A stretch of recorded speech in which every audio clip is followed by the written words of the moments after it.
জ্বালানি সংকট ঘিরে যখন সাধারণ মানুষ দিশেহারা, ঠিক তখনই নতুন এক পরিকল্পনার ইঙ্গিত দিল সরকার।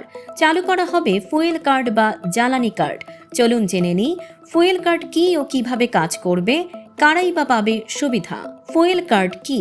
একটি বিশেষ কার্ড যার মাধ্যমে পেট্রোল বা ডিজেল কেনা যাবে নগদ অর্থ ছাড়াই। প্রতিটি কার্ডে থাকবে কিউআর কোড। নির্দিষ্ট পাম্প থেকেই জ্বালানি নিতে হবে। গাড়ির ধরন অনুযায়ী নির্ধারিত পরিমাণ তেল পাওয়া যাবে। কারা পাবে এই সুবিধা?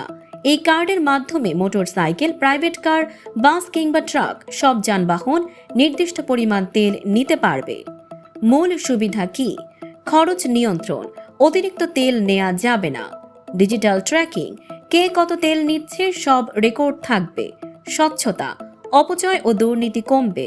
কালোবাজারি নিয়ন্ত্রণ, অবৈধ বিক্রি কমানো সম্ভব।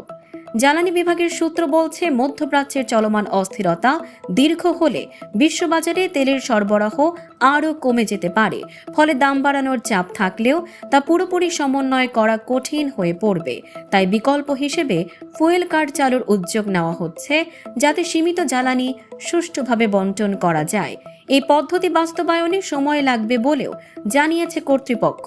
এখন প্রশ্ন একটাই, এই ফুয়েল কার্ড কি সত্যি স্বস্তি দেবে নাকি নতুন ভোগান্তির কারণ হবে?